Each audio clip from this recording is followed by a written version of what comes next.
माझ्या personally केसांवरती try केल्यानंतर मग मी तुम्हाला हे टोनर सांगत आहे। तुम्ही टोनर म्हणू शकता का दुसरं काही तुम्हाला स्प्रे वगैरे जे म्हणायचं आहे ते। तर मी हे 1 महिन्यापासून यूज करते आणि माझ्या केसांवरती भरपूर फरक आला आहे। सध्या मी आता माझ्या मुलगीच्या केसांवरती पण यूज करते।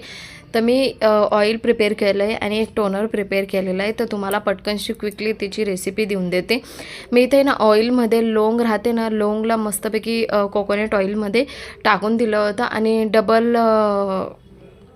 डबल वॉटर प्रोसेस राहते ना, म्हणजे पाणी खालती गरम करायचं आणि वरतून वाटी ठेवून द्यायची आणि त्याच्यामध्ये ते गरम होतं म्हणून असं।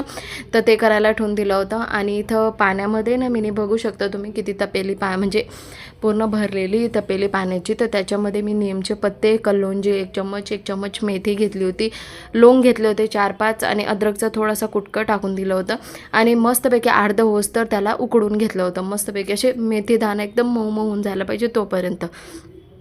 इथं माझं ऑइल थोडं कोमट झालेलं आहे। त्याच्यामध्ये मी रोजमेरी एसेन्शियल ऑइल टाकते। रोजमेरी एसेन्शियल ऑइल माझ्याजवळ भरपूर टाईमापासून आहे आणि मी नाही तेव्हा यूज करत राहते।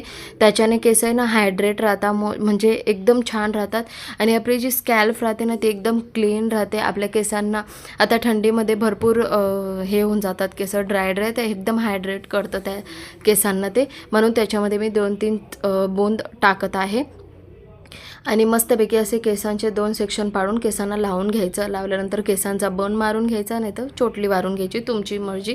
याला राहू द्यायचा अर्धा 1 तास। रात्री नाही लावायचं ऑइल, रात्री जर आपण केस लावतो तर केस लवकर तुटून जातात सकाळी वॉश करताना। इथं आपलं पाणी पण मस्तपैकी उकळून गेलेलं आहे आणि थंड पण झालं आहे। थंड झाल्यानंतर व्यवस्थितपणे हाताने एकदम मॅश करून घ्यायचं, जेणेकरून मेथी दाण्याचं जे आतलं राहतं ते कढीपत्त्याचे पत्त्यांचा जो एक्सेस राहतो तो सगळा पाण्यामध्ये येऊन लागायला पाहिजे आणि पाणी नंतर गाळून घ्यायचं।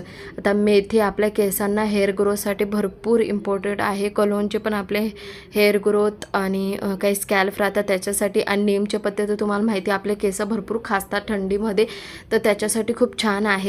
तर सगळं व्यवस्थितपणे पाणी काढून घ्यायचं। आता त्या पाणीला तुम्ही स्प्रे बॉटलमध्ये टाका का जेव्हा तुम्ही केस वॉश करणार तेव्हा त्याच्यामध्ये शॅम्पू मिक्स करून केस वॉश करा, तुमची मर्जी।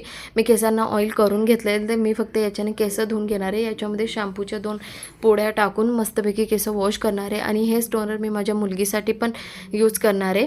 तर मी तुम्हाला दाखवते। स्प्रेमध्ये तुम्ही टाकणार तर अर्धा 1 तास राहू द्या। ऑइल नाही लावायचं तर काही बात नाही, फक्त हे टोनर लावून घ्या, एकदम बेस्ट आहे। मी 1 महिन्यापासून यूज करत आहे, खूप छान आहे, म्हणूनच तुम्हाला म्हटलं तुमच्यासोबत शेअर करू ही रेमेडी। माझ्यासारखं हेअरफॉल कुणाकुणाला होतं आहे।